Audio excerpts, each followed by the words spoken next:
జనరల్గా ఒక women leadership పొజిషన్స్లోకి వెళ్తున్నారు అంటే వాళ్ళని అంటే ఒక స్టీరియోటిపికల్ ఒపీనియన్తో చూస్తుంది సొసైటీ. అంటే వాళ్ళు మంచిగా ఉండాలి, సాఫ్ట్గా ఉండాలి, సైలెంట్గా ఉండాలి, పెద్దగా మాట్లాడకూడదు, గట్టిగా మాట్లాడకూడదు and there is a stereotypical opinion.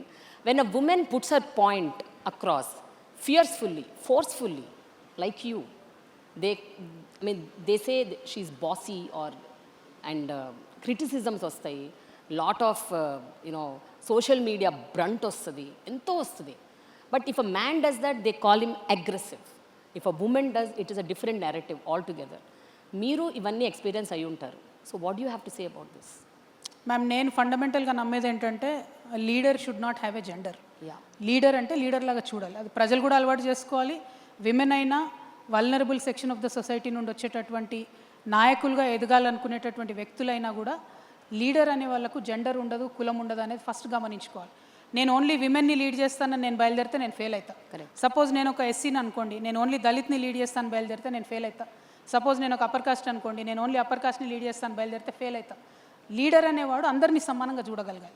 ఈ రూమ్లో ఉన్న వాళ్ళందరూ నా వాళ్ళు అనుకునేటటువంటి వాళ్ళు లీడర్ అవుతాడు తప్పితే ఆ ఒక్క టేబుల్ మీద కూర్చున్న వాళ్ళే నా వాళ్ళు అనుకుంటాడు క్యాడర్ అవుతాడు. సో క్యాడర్కి లీడర్కి ఉండే తేడా తెలుసుకోవాలి. రాజకీయాల్లో కొత్తగా రావాలనుకునేటటువంటి యూత్కి కానీ విమెన్కి కానీ నేను రిక్వెస్ట్ చేసి చెప్పేది ఒకటే, kindly be the leader, think like a leader. See you'll eventually become a leader with a lot of experience, with lot of hard work మించి అయితే ఏది లేదు, దానిలో షార్ట్ కట్ లేదు. But to become a leader you should start thinking like a leader. ఒక సామెత ఉంటుందండి, a cat which wants to become a lion should lose its appetite for rats అని.